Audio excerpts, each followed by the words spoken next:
Bismillahirrahmanirrahim. Today's topic of discussion is tropical past paper question revision of chapter number 2 of Robbins Basic Pathology. In short हम chapter number 2 की revision कर रहे थे, इसके past papers के questions को हम सॉल्व कर रहे थे।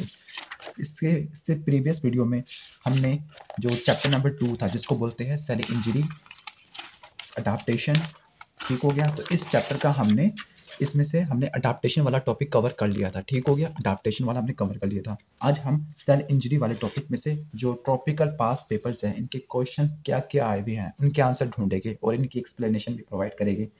तो इसका आंसर नहीं, सबसे जो सेल इंजरी का पहला क्वेश्चन है, enumerate any 6 causes of cell injury. तो सेल इंजरी के 6 कॉजेज को आपने इनोमरेट करना है। तो अगर इनोमरेट करना है, सिर्फ बताना है, तो फिर आपने इस तरह से आपने बताना होगा उसको कि जो सेल इंजरी है, मैं आपको रेफरेंस दे रहा हूँ मीडिया प्रोविंस से, तो आप यहाँ से देखिएगा तो आपको नजर आ रहा होगा सेल इंजरी। तो सेल इंजरी के 6 कॉजेज बताने हैं और ये पास पेपर है। तो उसका जो पहला कॉज होगा वो है हाइपोक्सिया एंड इस्कीमिया। हाइपोक्सिया और इस्कीमिया में क्या क्या डिफरेंस होता है? हाइपोक्सिया में ऑक्सीजन की डेफिशिएंसी होती है, जबकि इस्कीमिया में ब्लड फ्लो की ही डेफिशिएंसी है, ब्लड फ्लो कम आ रहा होता है। हाइपोक्सिया में एनारोबिक मेटाबॉलिज्म चल सकती है, लेकिन इस्कीमिया में एनारोबिक मेटाबॉलिज्म भी नहीं चल सकती क्योंकि न्यूट्रिएंट्स भी नहीं आ रहे होते। और आगे इस्कीमिया की वजह से हाइपोक्सिया हो सकता है, हाइपोक्सिया की वजह से इस्कीमिया नहीं हो सकता। हम इसके डिफरेंस को नेक्स्ट वीडियो के अंदर कवर करेंगे। तो जो पहला कॉज होता है सेल इंजरी का वो हाइपोक्सिक इंजरी या फिर ischemic injury, in short hypoxia and ischemia. दूसरा आपको यहाँ पे देखना है टॉक्सिन्स, तो मैं इनको हाईलाइट कर लेता हूँ। तो पहला आपको नजर आएगा हाइपोक्सिया एंड इस्कीमिया, दूसरा आपको नजर आएगा टॉक्सिन्स। टॉक्सिन्स के अंदर कार्बन टेट्राक्लोराइड बहुत इंपॉर्टेंट है। तीसरा इन्फेक्शियस एजेंट जिसके अंदर वायरसेस, बैक्टीरिया, फंजाई, प्रोटोजोआ। चौथा इम्यूनोलॉजिकल रिएक्शंस के अगर एलर्जी भी हो सकती है या फिर उसके अंदर हमें आउटोम्यून रिस्पॉन्स भी देखने को मिल सकता है। इन तमाम केसेस के अंदर इन्फ्लेमेशन होती है जो सेल को या टिश्यू को डैमेज करती है। पांचवा कॉज जेनेटिक एबनॉर्मेलिटीज, म्यूटेशंस हो जाते हैं, ठीक हो गया, या फिर क्रोमोसोमल एबरेशन जैसे down syndrome, trisomy 21। Sixth is nutritional imbalances के अगर प्रोटीन कैलोरिक इनसफिशिएंसी हो जाती है, मतलब हमारी डाइट के अंदर प्रोटीन की डेफिशिएंसी है, तो उसको बोलते हैं मैरास्मस, ठीक हो गया। सातवां आता है फिजिकल एजेंट और आठवां होता है एजिंग। तो आपने मेरे साथ साथ बताना होगा इसको, ageing, physical agents, nutritional imbalance, genetic abnormalities, immunological reactions, फिर इसके बाद आता है infectious agents, toxins and the hypoxia and ischaemia, ठीक हो गया। तो ये पूछ रहा था enumerate any 6 causes of cell injury. तो आपको मैंने 6 कॉजेज बता दिए, ये तो सिर्फ इनुमरेट किया है, लेकिन अगर आपने डिटेल से देखना है तो फिर हम इसी वीडियो के अंदर हम कॉजेज ऑफ सेल इंजरी को भी हम अच्छी तरह से ब्रीफ कर लेते हैं। तो ये आपको मैंने फ्लो चार्ट दिखा देता हूँ, ये फ्लो चार्ट आपको नजर आ रहा होगा कॉजेज ऑफ सेल इंजरी का, ठीक हो गया। तो ये आपको नजर होगा कॉजेज ऑफ सेल इंजरी। तो मैंने हर कॉजेज को अच्छे से एक्सप्लेन किया हुआ है, इसका फ्लो चार्ट बनाया हुआ है। तो आप एक काम कीजिएगा, मैं जैसे जैसे इसको ब्रीफ कर रहा हूँ तो आप इसको नोट कर लीजिएगा, फिर वीडियो को पॉज करके ये फ्लो चार्ट बना लीजिएगा। पहला आपको बताया था ऑक्सीजन डिप्रेवेशन जिसको हाइपोक्सिया बोलते हैं, दूसरा फिजिकल एजेंट्स, तीसरा केमिकल एजेंट्स एंड ड्रग्स, ये उधर नहीं लिखा हुआ था। तो इसमें चौथा एजेंट होगा उसको बोलेंगे इन्फेक्शियस एजेंट। पहला ऑक्सीजन डिप्रेवेशन हाइपोक्सिया, दूसरा फिजिकल एजेंट, तीसरा होता है केमिकल एजेंट्स एंड ड्रग्स, चौथा होता है इन्फेक्शियस एजेंट, ठीक हो गया। पांचवा हम देखेंगे इम्यूनोलॉजिकल रिएक्शन, छठा देखेंगे जेनेटिक एब्नॉर्मेलिटीज, सातवां देखेंगे न्यूट्रिशनल इम्बैलेंसेस और आठवां देखेंगे एजिंग। तो स्टार्ट करते हैं कॉजेज ऑफ सेल इंजरी को। तो सबसे पहला वाला था हाइपोक्सिया जिसको ऑक्सीजन डिप्रेवेशन भी बोलते हैं। तो हाइपोक्सिया ऑक्सीजन डिप्रेवेशन मतलब टिश्यू की तरफ ऑक्सीजन की डेफिशिएंसी होगी। इसके क्या क्या कॉजेज हो सकते हैं? पहला कॉज ये हो सकता है कि टिश्यू की तरफ ब्लड फ्लो ही कम हो गया। दूसरा कॉज ये हो सकता है कि यहाँ पे ब्लड फ्लो नॉर्मल है लेकिन जो ऑक्सीजनेशन नहीं हो पा रही, ब्लड के अंदर ऑक्सीजन डिसॉल्व नहीं हो पा रही। तीसरा कि अगर ब्लड के अंदर ऑक्सीजन है लेकिन वो ब्लड उसको कैरी नहीं कर पा रहा, इन शॉर्ट हीमोग्लोबिन की डेफिशिएंसी हो गई है। चौथा कि ब्लड की डेफिशिएंसी हो गई है, ये भी इस्कीमिया के अंदर आ सकता है, सीवियर हेमरेज। जो पहला था ब्लड फ्लो कम हो जाना जिसको बोलते हैं इस्कीमिया। तो इस्कीमिया का मतलब होता है reduce blood flow to the tissue. Ischemia के अंदर ना सिर्फ ऑक्सीजन की डेफिशिएंसी होती है बल्कि न्यूट्रिएंट्स की भी डेफिशिएंसी होती है। इन शॉर्ट इस्कीमिया के अंदर एनारोबिक और एरोबिक मेटाबॉलिज्म आप किसी को भी नहीं चला सकते क्योंकि एनारोबिक को चलाने के लिए कोई ना कोई न्यूट्रिएंट्स चाहिए होते हैं जो हाइपोक्सिया के अंदर में भी अवेलेबल हो लेकिन इस्कीमिया के अंदर अवेलेबल नहीं होते। इसकी वजह से होगा क्या? तो टॉक्सिक मेटाबोलाइट की एक्युमुलेशन होती है और इसकी एग्जांपल है आर्टीरियल ऑब्स्ट्रक्शन कि अगर किसी भी टिश्यू की तरफ आर्टीरियल सप्लाई ऑब्स्ट्रक्ट होती है तो वो टिश्यू डैमेज हो जाएगा। ठीक हो गया, इस्कीमिया, हाइपोक्सिया एंड फाइनली कम नेक्रोसिस। अब इसके बाद देख लेते हैं दूसरा कॉज होगा, वो था इनएडिक्वेट ऑक्सीजनेशन का। ठीक हो गया कि ऑक्सीजनेशन सही नहीं हो पा रही, इसका कॉज होगा कार्डियो रिस्पिरेटरी डिजीज, मतलब अगर सीवीएस के अंदर मसला हो सकता है कि वो ब्लड को नहीं कर पा रहा, सेंड नहीं कर पा रहा। एक रेशियो होती है जिसको बोलते हैं V/Q ratio, ventilation perfusion ratio. अगर ये जीरो होती है या इनफाइनाइट होती है, ये शंट कहलाती है या फिर डेड स्पेस कहलाती है। इन दोनों कंडीशन के अंदर ऑक्सीजनेशन इनएडिक्वेट होती है। तीसरा, ऑक्सीजन कैरिंग कैपेसिटी कम हो गई है। हीमोग्लोबिन जो ऑक्सीजन को कैरी करती है, उसकी अगर कैरिंग कैपेसिटी कम हो जाए, हीमोग्लोबिन कम हो जाए, तो इसकी वजह से भी हाइपोक्सिया हो सकता है। इसकी एग्जांपल होगी अनीमिया और कार्बन मोनोऑक्साइड की पॉइजनिंग। इसमें इन दोनों में जो रिलेटिव हीमोग्लोबिन या ऑक्सी हीमोग्लोबिन की डेफिशिएंसी देखने को मिलती है। चौथा है सीवियर हेमरेज, ये भी स्कीमे के अंदर हम डाल सकते हैं। इसकी एग्जांपल होगी ट्रॉमा। ठीक हो गया। अब इसका इफेक्ट क्या होगा? कॉजेज तो हमने देख ली, स्कीमिया बताया था, फिर आपको मैंने बताया था इनएडिक्वेट ऑक्सीजनेशन, फिर आपको मैंने बताया ऑक्सीजन कैरिंग कैपेसिटी कम होगी, चौथा बताया सीवियर हेमरेज। अब इसका इफेक्ट क्या होता है हाइपोक्सिया का? तो जो अगर आर्टरी में नैरोइंग होती है, ठीक हो गया, तो अगर वो इनिशियल रिस्पॉन्स है तो टिश्यू के अंदर एट्रोफी होगी, उसको बोलते हैं अडाप्टेशन। एट्रोफी का मतलब होता है कि अगर किसी टिश्यू का साइज अगर बड़ा है तो अपने साइज को कम कर लेगा, क्योंकि न्यूट्रिएंट्स को वो एकोमोडेट कर सके, कम न्यूट्रिएंट्स के ऊपर वो सर्वाइव कर सके। लेकिन अगर सीवियर या सडन हाइपोक्सिया होता है तो उसकी वजह से एरोबिक मेटाबॉलिज्म पूरी की पूरी तरह शट डाउन हो जाएगा, जिसकी वजह से एनारोबिक मेटाबॉलिज्म चलेगा, सेल इंजरी हो जाएगी, और सेल इंजरी सेल डेथ की तरफ लीड कर सकती है। तो पहला कॉज आपको बता दिया हाइपोक्सिया। अब दूसरा जो हम फ्लो चार्ट पढ़ने वाले हैं वो है फिजिकल एजेंट्स। तो फिजिकल एजेंट्स की आपने एग्जांपल्स को नोट करना है कि फिजिकल एजेंट किस किस एग्जांपल का, किस किस टाइप का नेचर का हो सकता है। मैकेनिकल ट्रॉमा भी हो सकता है, टेम्परेचर हो सकता है, लेकिन टेम्परेचर उस सूरत में होगा जब वो एक्सट्रीम में कहलाएगा। एक्सट्रीम का मतलब इतना ज़्यादा टेम्परेचर हो गया, एग्जाम्पल बर्न्स, या इतना कम टेम्परेचर हो गया, डीप कोल्ड, या फिर सडन एटमॉस्फेरिक प्रेशर, इसके अंदर तब्दीली आती है, जैसे साइक्लोन्स या वोल्केनोस वगैरह।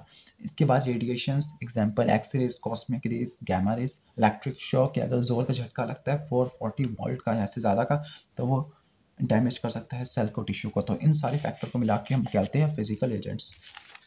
इसके बाद जो तीसरा एजेंट होगा उसको बोले कि केमिकल एजेंट। तो केमिकल एजेंट के अंदर क्या क्या आ सकते हैं? तो केमिकल एजेंट के अंदर 4 कैटेगरी की चीज़ें आ सकती है।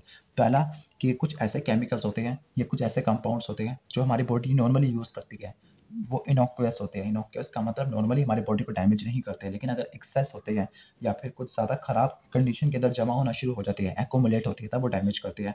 दूसरा ट्रेस पॉइजन्स, ऐसे पॉइजन्स जिनकी क्वांटिटी होती ही कम है लेकिन इतनी कम क्वांटिटी में भी वो डैमेज कर सकते हैं। या फिर दूसरे पोटेंशियल केमिकल्स या कीमोथेरापेटिक। कीमो का मतलब केमिकल, थेरापेटिक का मतलब ये फार्माकोलॉजी से रिलेटेड है।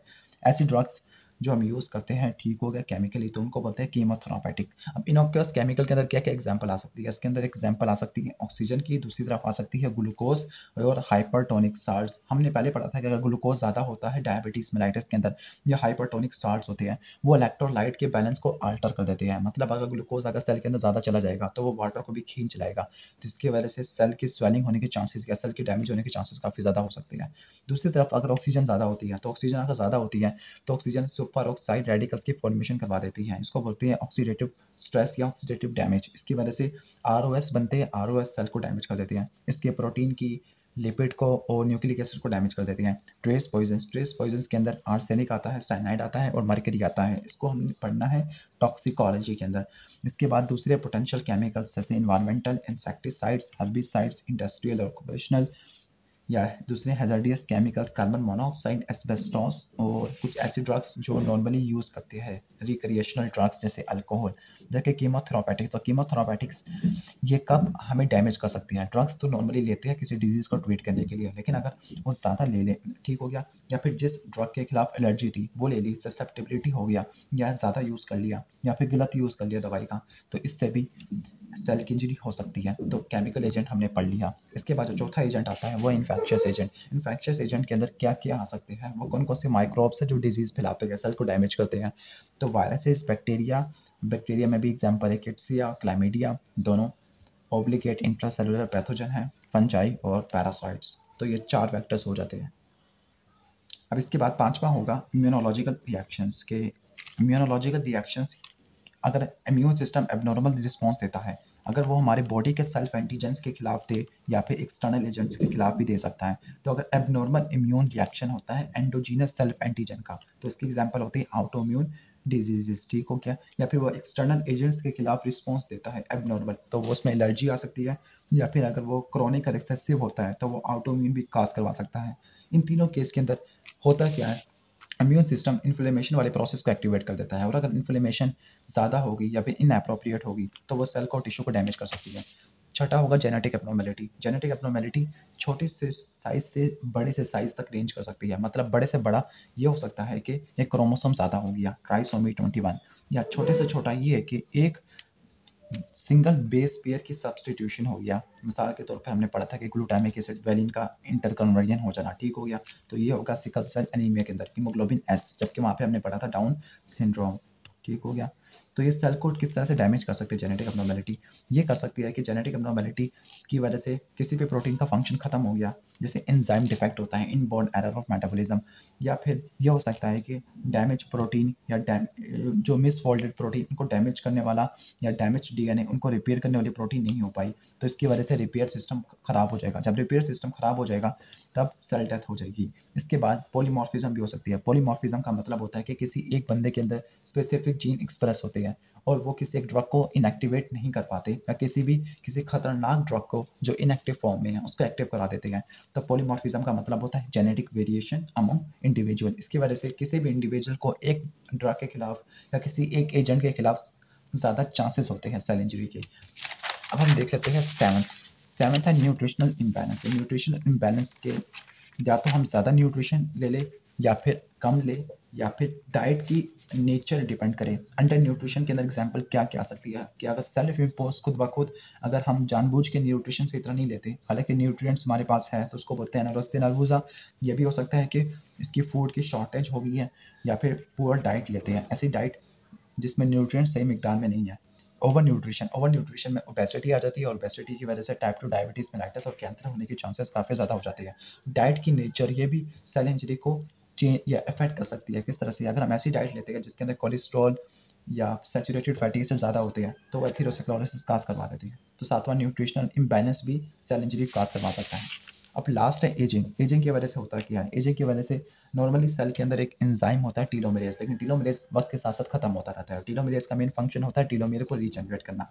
अगर टीलोमेर खत्म हो गए तो सेल मजीद डिवाइड करना छोड़ देगा। तो सेल मजीद डिवाइड करना छोड़ देगा तो वो किसी भी स्ट्रेस के खिलाफ अडाप्ट नहीं कर सकेगा। जब वो किसी स्ट्रेस के खिलाफ अडाप्ट नहीं कर सकेगा तो उसकी डेथ हो जाएगी। तो ageing, nutritional imbalance, genetic abnormality, immunological reactions, physical agents, infectious agents, chemical agents, oxygen deprivation और हाइपोक्सिया, इसको हमने पढ़ लिया। तो अगर वीडियो पसंद आई हो तो उसको लाइक करना, और चैनल पे नए हो तो चैनल को ज़रूर सब्सक्राइब कर लेना, ठीक हो गया। Thanks for watching this video. अल्लाह हाफिज़।